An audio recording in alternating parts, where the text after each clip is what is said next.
Kumusta ulit, my dear subscribers? This is the second day of our Korean trip, and in our previous videos, we've showed you yung pinuntahan namin during our first day.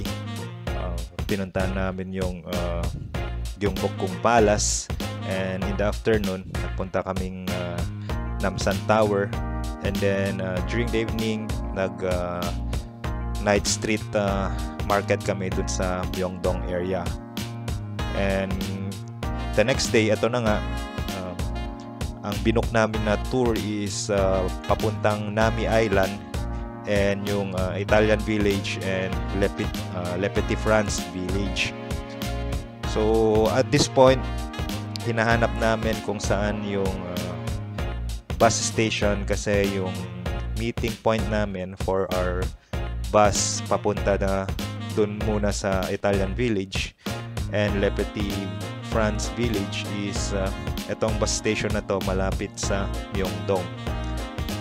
So again, nag-navigate lang kami using Google Maps. Fortunately, itong meeting point namin is malapit lang siya sa Myeongdong area, or nasa Myeongdong area siya.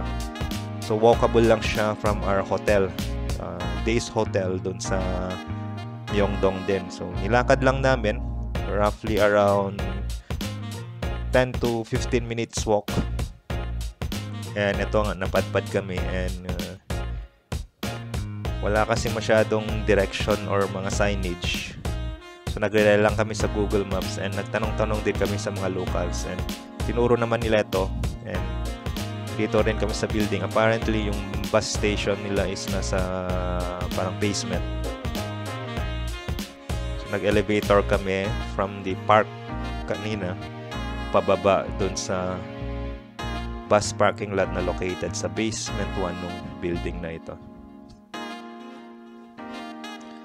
So ayan, so pababa na kami dun sa basement 1.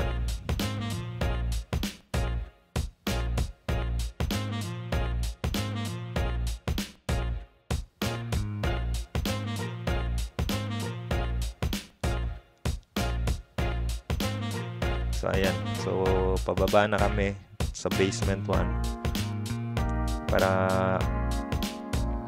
mag-antay.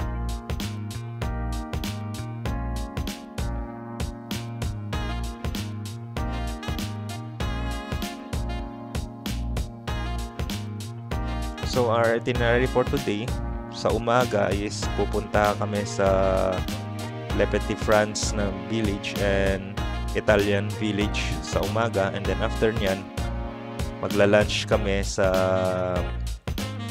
port para after mag-lunch sakay na kami ng ferry papunta sa Nami Island. So yung binook namin na tour is worth 5,012 pesos. Good for 2 packs na yon. So roughly 2,506 per head.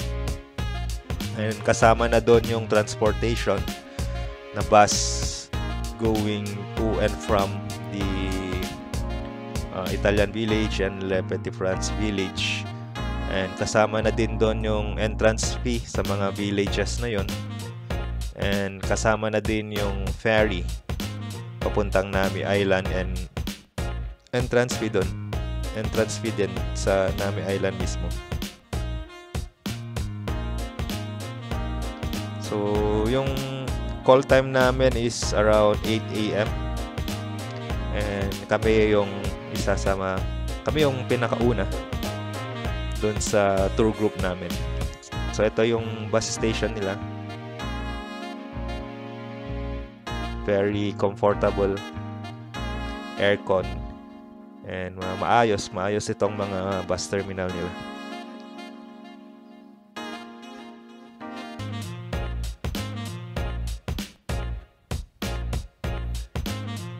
So hinanap lang namin kung saan yung waiting area for our bus tour. So yung tour guide namin is we communicated with our tour guide via WhatsApp. So again, stress ko lang yung importance ng magkakaroon ng personal wifi. you need talaga ng packet wifi para makapag-communicate ka sa mga tour guides or kahit sa mga kasamahan mo na nasa Korea. So ito palang lady na to is isa din sa mga tour organizers.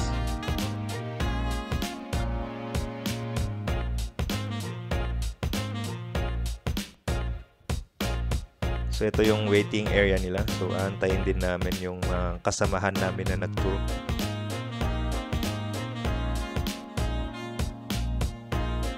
So at this point na papunta na kami dun sa bus namin. So ito yung mga kasamahan namin sa bus, mga kasamahan namin sa tour.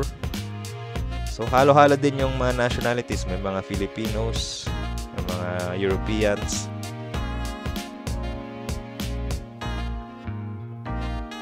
Di naman puno yung bus, so comfortable naman. Yung tour guide namin is hindi siya Korean, ano siya, European, Armenian specifically. Nag-aral lang siya sa Korea and then eventually nagtrabaho siya as tour guide. So ito, papunta na kami dito sa bus.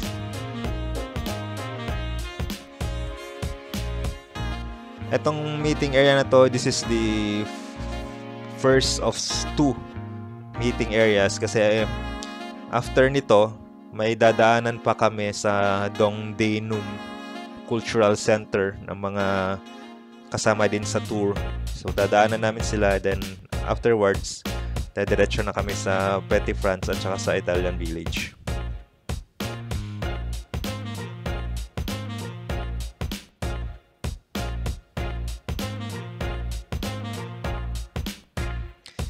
So as you can see, very modern tong mga ano nila, very organized, maayos itong mga bus stations nila.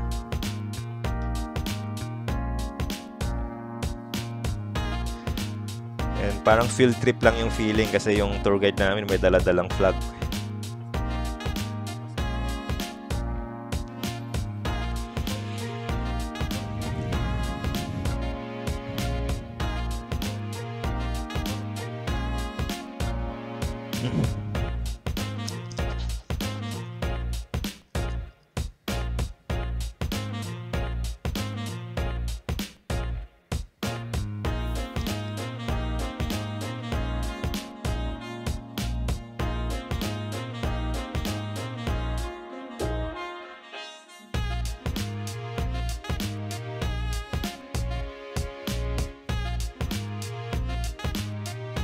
Pumesto na lang kami sa harapan ng bus. Pakinggan lang natin yung ating tour guide. So firstly, we will go to Dongdaemun Cultural Park to get our other guests, and then we will start our journey.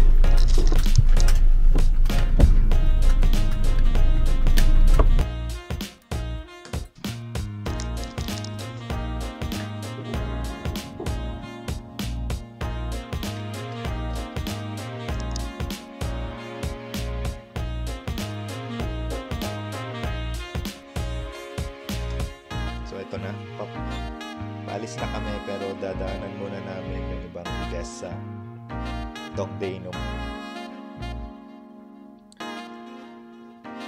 And ito na nga yung Dongdaemun Cultural Center. Dito namin dinaanan yung ibang kasamahan namin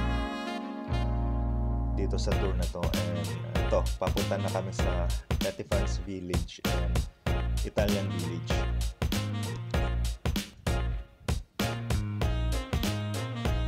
Places made by the same person. One businessman who traveled to France often. Ito yung explanation ng tour guide kung ano yung history ng Petit France Village at ng And he was so rich Italian that Village. he had one town. He kept all those artifacts in there. And once, in 2008, he decided to open that place for public. And then after opening,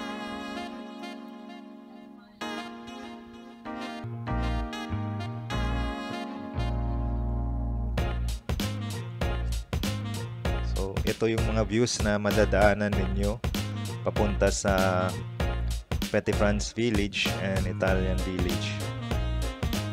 Fortunately, makulimlim yung sky pero hindi naman umulan, so hindi naman naging hassle yung trip namin dito sa papuntang Petit France Village and Italian Village.